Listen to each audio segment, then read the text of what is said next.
anything addiction, I think it will go with bad. We can't just relate it to only sex, smoke. Let me give an example.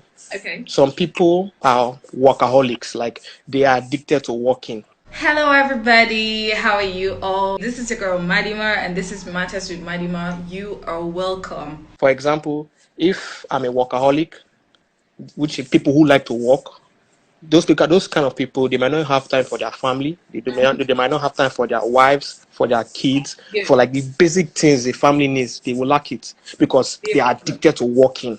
Can we break down addictions to good addictions and bad addictions? Is there anything like that? Or addiction generally is bad? Everything in life has balance. Okay. Everything is based on balance. Okay. Too much of something good can turn to bad after a while. There's no how. Are addicted to technology. Like we can't get off our phones. Yeah, you see children playing maybe a game like Fortnite or Call of Duty on their PlayStation, spending 8 to 10 hours straight without even flinching. Yeah. That's addiction. Yeah, as you're getting addicted. Yeah, like someone said here that everything has to do with your mind. If you can't control your mind, if you have no control over your mind, there's no how you easily get addicted to things.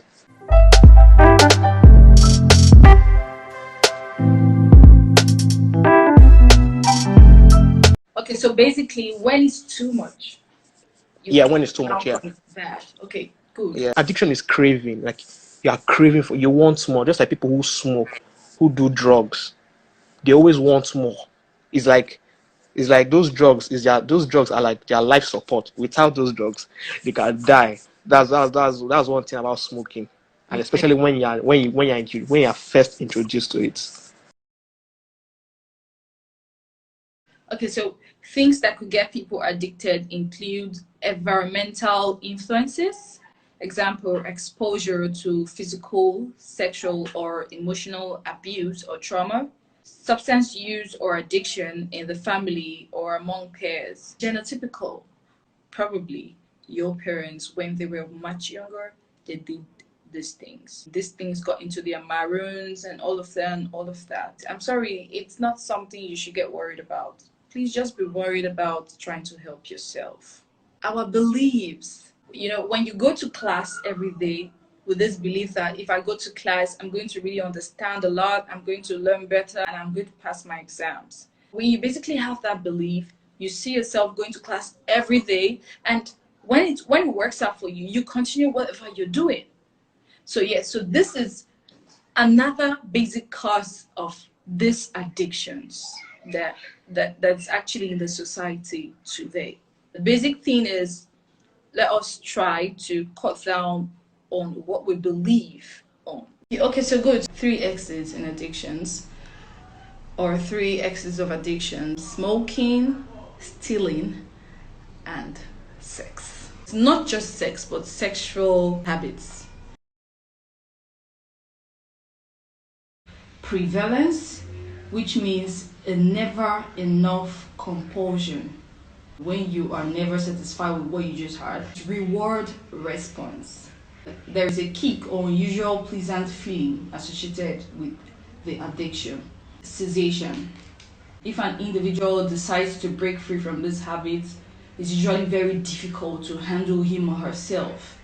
When you try to stop, or when someone tries to stop you and you feel a whole lot of pain in you, it's basically a sign to know that you are addicted into something. Disruption, when you're being able to not do what you're supposed to do and you all just depend on taking these things before you do what you're supposed to do, is a core sign that you are addicted to something. Reverting is the individual keeps falling off the cliff. It's common among people who are addicted to opioids due to chronic or protracted pain.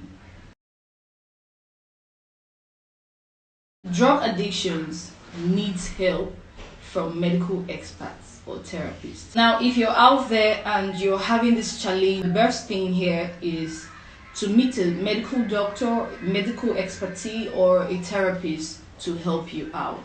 Psychological addictions like gambling, porn, masturbation, bulimia, Game addictions, sex addictions, phone or computer, etc., requires effort from the individual.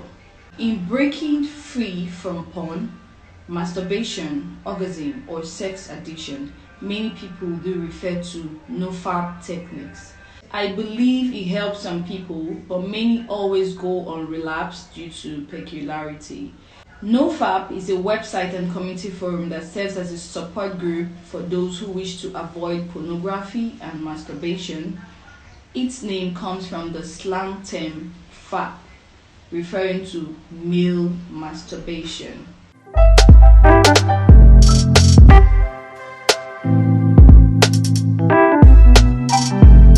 My Godwin said it can be controlled by declaring 1 day, 1 week, 1 month total fasting and abstinence from the habit. It requires discipline and determination. I had a friend who failed out of medicine. He was very intelligent. Subsequently, he went to med radiography, but still couldn't graduate. One day, we were having a chat in a bar. He opened up to me how masturbation and porn destroyed his life. I nearly shed tears because it was over 30 years, but this took away his life.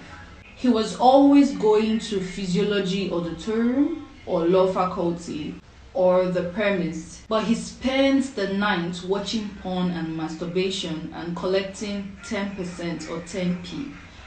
10p is a slang used by chronic masturbators when they are watching or peeping colleagues having sex. I was touched and wanted him to break free. I told him he should destroy his phone and begin to use a smaller phone that was not browsing. Get a girlfriend? Luckily, he had a girl but wasn't serious with her. I ensured they were always together when I was not around. I looked for a menial job for him to keep him busy for 8 to 5 p.m. We started going to church. He started foundation class. I watched over him at night. After 6 months, he didn't masturbate and never watched porn. My road to gambling addiction was a kind of coincidence. It started when I was disqualified in third MBBS.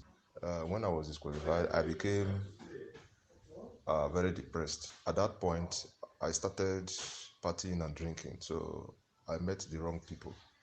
One thing with addiction is that you meet the wrong people, people who are already into it. So, unfortunately, I met a guy who seems to have money. I told the guy, look, I want to be a rich guy. The guy had a flashy car and we met at a club.